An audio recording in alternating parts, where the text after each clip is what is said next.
আলাল জুদি, নূহ আলাইহিস সালামের এই বিশাল জলতরী বা কিস্তি বা নৌকা জুদি পাহাড়ে যেয়ে থামল। জুদি পাহাড়ে এই তরীর নোঙর ভিড়ল। এখন জুদি পাহাড়টা কোথায়? কিছু কিছু ঐতিহাসিকরা বলেছেন যে ইরাকের মোসেল শহরে একটি বিশাল মাউন্টেন রেঞ্জ রয়েছে, সেই পাহাড়ের একটা অংশের নাম হচ্ছে জুদি পাহাড়। কোনো কোনো ঐতিহাসিকগণ বলেছেন এই জুদি পাহাড়টি আর্মেনিয়াতে অবস্থিত। অনেক ঐতিহাসিকগণ মত প্রকাশ করেছেন যে এটি ইরাকেও নয়, এটি আর্মেনিয়াতেও নয়, বরং এটি তুরস্কের একটি পাহাড়। এবং তারা বিশাল বড় একটি নৌকার খণ্ড দিয়ে ঐতিহাসিকভাবে অনেকেই প্রমাণ করতে চেয়েছেন যে নূহ আলাইহিস সালামের সেই কিস্তির কিছু অংশ আজও সেই পাহাড়ের মধ্যে রয়ে গিয়েছে। সেই জুদি পাহাড়ে যখন এই নৌকাটি ভিড়ল, আল্লাহ তাআলা তখন নূহ আলাইহিস সালামকে আদেশ করলেন, ইহবিত বিসালামিন মিন্না, তুমি এবার শান্তির সাথে সেফলি সাউন্ডলি তুমি এবার সেই জুদি পাহাড়ে তোমরা নামো। ও বারাকাতিন আলাইক, তোমাদের উপর আমার পক্ষ থেকে বারাকা ব্লেসিং থাকবে। ও আলা উম্মামিম মিম্মান মাআক, এবং তোমার সাথে যারাই আছে সবার জন্য আমার পক্ষ থেকে ব্লেসিং থাকবে। এবং এই বিশাল মহাপ্লাবন থেকে যে আমি তোমাদেরকে বাঁচিয়ে দিয়েছি, শুকরিয়া স্বরূপ তোমরা সবাই পড়ো আলহামদুলিল্লাহ। ফাকুলিল হামদুলিল্লাহ। কোরআন বলছে যে তারা সবাই আল্লাহর প্রশংসা করে সেখান থেকে নেমে আসলো। এবং নূহ আলাইহিস সালামকে আল্লাহ তাআলা শিখিয়ে দিলেন, নূহ এবার তুমি পড়ো রব্বি আনজিলনি মুনজালান মুবারাকান ওয়া আনতা খায়রুল মুনজিলিন, অর্থাৎ হে আল্লাহ, আপনি এমন জায়গায় আমাদেরকে অবতরণ করুন যে জায়গাটা আমাদের জন্য কল্যাণকর, কারণ আপনিই তো উত্তম অবতরণকারী। ফলে নূহ আলাইহিস সালামের সাথে যারা ছিল বিশ্বাসীরা, তারা এবং তার সাথে প্রাণীকুলের মধ্য থেকে যারা ছিল সবাইকে নিয়ে নূহ আলাইহিস সালাম এই জমিনে বন্যা পরবর্তী মহাপ্লাবন পরবর্তী সময়ে তিনি সবাইকে নিয়ে এই জমিনের মধ্যে আবার নেমে আসলেন। ফলে ঠিক ওই সময়টাতে পৃথিবীতে আর কোনো কাফের, কোনো মুশরিক, কোনো পৌত্তলিক ছিল না, বরং তখন এটা ছিল, it was very fresh and pure monotheist generation, একত্ববাদী একটা প্রজন্ম। ফলে এখানে ঠিক ওই সময়টাতে পৃথিবীতে আর কোনো কাফির মুশরিক আর ছিল না। আমরা আমাদের আলোচনার শুরুর দিকে বলেছিলাম যে নূহ আলাইহিস সালামের 4 জন ছেলে ছিল, হাম, সাম, ইয়াফাস এবং কানাআন। এবং ঐতিহাসিকভাবে এটা ঐতিহাসিক বিভিন্ন ধর্মগ্রন্থ থেকেও এটা প্রমাণিত যে এই 4 ছেলের মধ্য থেকে একজন ছেলে ছিল কানাআন, যে মহাপ্লাবনে মৃত্যুবরণ করেছে, এবং হাম, সাম এবং ইয়াফেস, তাদের মধ্য থেকেই মূলত গোটা বিশ্বে নতুন করে মানব সভ্যতার আবার সূচনা হয়েছে। নূহ আলাইহিস সালামের ছেলে হাম, তিনি আফ্রিকাতে তার পরিবার নিয়ে বসবাস শুরু করেন, এবং ওনার ছেলে সাম, যেখান থেকে সেমাইটিক শব্দটি আমরা বলে থাকি, ওনার ছেলে সাম তার আত্মীয় স্বজন এবং তার বংশধরদেরকে নিয়ে ধীরে ধীরে মধ্যপ্রাচ্য বা দূরপ্রাচ্যের এই এরিয়াতে পরবর্তীতে তারা বসবাস শুরু করেন। এবং ওনার ছেলে ইয়াফেস বর্তমান যে চীন বা তার আশেপাশের যে এরিয়াগুলো আছে সেখানে বসবাস শুরু করেন, এবং সেখান থেকেই মানব ইতিহাস আবার নতুন করে তার পথ চলা শুরু করলো, এবং গোটা বিশ্বে বাচ্চা রিজালান কাসীরা ওয়া নিসা, অনেক নারী পুরো গোটা বিশ্বে সেখান থেকে আবার ছড়িয়ে পড়তে আরম্ভ করলো। এভাবেই নূহ আলাইহিস সালাম একত্ববাদের দাওয়াত দিয়ে নিরলস প্রচেষ্টা করে ওনার জীবনকে তিনি অতিবাহিত করেছেন। সাইয়েদনা নূহ আলাইহিস সালাম ওনার ইন্তেকালের পরে ওনাকে কোথায় কবর দেওয়া হয়েছে এ নিয়ে 2টি মত পাওয়া যায়। প্রথম মত অনুযায়ী ওনাকে মক্কাতে কবরস্থ করা হয়েছে, আরেকটি মত অনুযায়ী লেবাননের কার্ক নামে একটি এরিয়াতে জাবালে দীর, সেই দীর মাউন্টেনের পাশে সাইয়েদনা নূহ আলাইহিস সালামকে কবরস্থ করা হয়েছে। সম্মানিত শুধু এই ছিল নূহ আলাইহিস সালামের সংক্ষিপ্ত, বর্ণাঢ্য এবং সংগ্রামী জীবন কাহিনী। এ পর্যায়ে আমরা নূহ আলাইহিস সালামের এই স্টোরি থেকে, এই জীবনী থেকে কী ধরনের লেসন, লাইফ লেসন বা শিক্ষা আমরা পেতে পারি, যেটা আমরা আমাদের সমাজের সাথে রিলেভেন্ট করতে পারি, আমরা সে বিষয়ে সামান্য কিছু আলোচনা করব। আমরা যারা দাওয়া কাজের সাথে ইনভলভড, তাদের জন্য নূহ আলাইহিস সালামের জীবনীতে আসলে নূহ আলাইহিস সালামের দাওয়া ক্যারিয়ার থেকে নেবার মতো, শেখার মতো অনেক কিছু রয়েছে।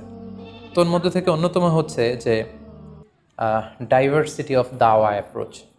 আমরা জানি যে আমরা যারা আল্লাহ তাআলার এই কথাগুলো, কোরআন সুন্নাহর এই মেসেজগুলো পৌঁছে দিচ্ছি, আমরাও কাইন্ডা বাণীবাহকের কাজ কিন্তু আমরা করছি। যেহেতু নবীরা নেই, তাদের অনুসৃত পথকে আমরা ধারণ করে তাদের কথাগুলো আমরা পৌঁছে দিচ্ছি।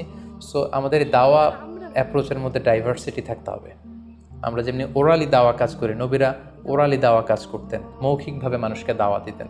এই ওরালি দাওয়ার পাশাপাশি আমরা রিটেন দাওয়ার কাজ করতে পারি। আমরা প্র্যাকটিক্যাল দাওয়া কাজ করতে পারি। অর্থাৎ প্র্যাকটিক্যাল দাওয়াটা হচ্ছে লাইভ দাওয়া।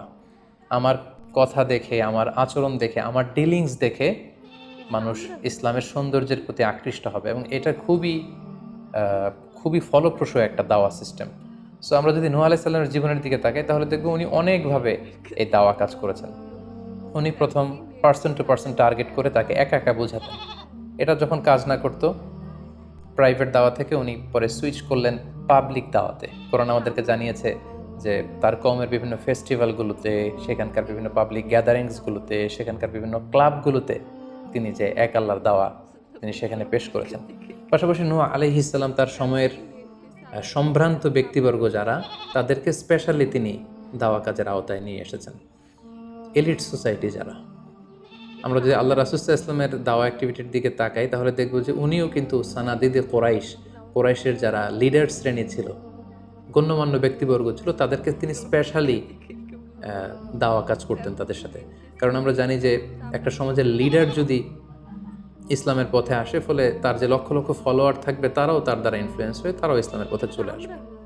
এবং আল্লাহ রাসূল সাল্লাল্লাহু আলাইহি ওয়াসাল্লামের জীবনীতে আমরা দেখেছি যে কোনো গোষ্ঠীর বা কোনো কওমের বা কোনো ট্রাইবের গোত্র প্রধান যখন কালিমা পড়ে মুসলমান হয়েছে, তার দেখা দেখি গোত্রের সকল নারী পুরুষ তারাও মুসলমান হয়ে গেছে।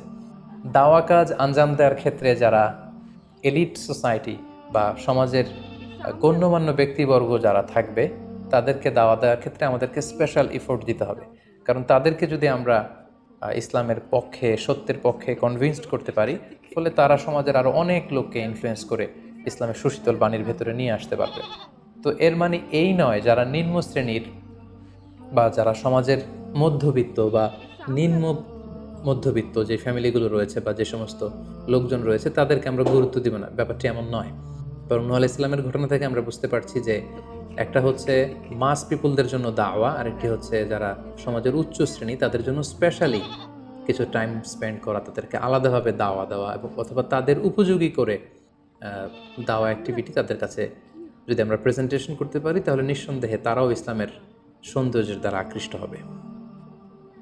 নূহ আলাইহিস সালামের এই জীবন কাহিনী থেকে আমরা আরও একটি বিষয় শিখতে পারি, সেটি হচ্ছে দাওয়া কাজে কখনো হতাশ হওয়া যাবে না, নিরাশ হওয়া যাবে না, এবং হাল ছাড়া যাবে না, বরং ভরসা রাখতে হবে আল্লাহর উপর। কারণ আমরা কয় বছর দাওয়া কাজ করে যাচ্ছি, আমরা কতটুকু এফোর্ট দিয়েছি, আমরা কতটুকু টাইম স্পেন্ড করেছি, আমরা কতটুকু স্যাক্রিফাইস করেছি। আমরা যদি নূহ আলাইহিস সালামের জীবনের দিকে তাকাই, তাহলে দেখব যে তিনি টানা 950 বছর টানা লাগাতার তিনি তার জাতিগোষ্ঠীর কাছে দাওয়াতি কাজ করেছেন, কিন্তু তিনি নিরাশ হননি, হতাশ হননি, হাল ছেড়ে দেননি, তিনি ভরসা রেখেছিলেন আল্লাহ তাআলার উপর। সো আমরা যারা দাওয়া কাজ করছি, আমরা ইনস্ট্যান্ট ফলাফলের জন্য যেন বসে না থাকি, আমরা আমাদের দায়িত্বটুকু পালন করব। নূহ আলাইহিস সালামের এই স্টোরি থেকে আমরা আরও একটি বিষয় শিখতে পারি, সেটা হচ্ছে আমাদের কাজ হচ্ছে ইফোর্ট দেয়া, বাট এটার কমপ্লিশন, এটার রেজাল্ট আসবে আল্লাহ তাআলার পক্ষ থেকে। আরবিতে বলা হয় যে আস-সা'য়ু মিন্না ওয়াল ইতমামু মিনাল্লাহ, প্রচেষ্টা করার মালিক আমরা, সফলতা দেওয়ার মালিক হচ্ছেন আল্লাহ। আমি অনেক দাওয়াতি কাজ করছি, কিন্তু আমার দাওয়াতি কাজে কেউ সাড়া দিচ্ছে না, কেউ রেসপন্স করছে না, আমার দাওয়াতি কাজে কেউ ইসলামের প্রতি আকৃষ্ট হচ্ছে না, ইট ডাজন্ট মিন দ্যাট আমি একজন ব্যর্থ দায়ী, না, এটা কখনোই না। বরং আমি সিনসিয়ারিটির সাথে আমার সর্বোচ্চ প্রচেষ্টাটুকুন আমি করছি কিনা, সেটাই হচ্ছে দেখার বিষয়। আমার কত ফলোয়ার, আমার ডাকে কত মানুষ সাড়া দিল, এটা দেখার বিষয় না, বরং আমি আমার রোলটা প্লে করতে পারছি কিনা সিনসিয়ারিটির সাথে, এটা হচ্ছে দেখার বিষয়। এর কারণ হচ্ছে আল্লাহর হাবিব সাল্লাল্লাহু আলাইহি ওয়াসাল্লাম বলেছেন, কিয়ামতের দিন অনেক নবী দাঁড়াবে যাদের ফলোয়ার হচ্ছে হাতে গোনা অল্প কয়েকজন, মানে অল্প কয়েকজন ঈমান এনেছিল। পৃথিবীতে অনেক নবী ছিল, তারা কিয়ামতের দিন দাঁড়াবে, তার বিশ্বাসী উম্মতের সংখ্যা হচ্ছে মাত্র 2 জন। পৃথিবীতে এরকম অনেক নবী ছিল, কিয়ামতের দিন তিনি দাঁড়াবেন, তার উপর বিশ্বাস এনেছিল মাত্র 1 জন, মানে নবীও 1 জন, তার প্রতি ঈমানও এনেছে মাত্র 1 জন।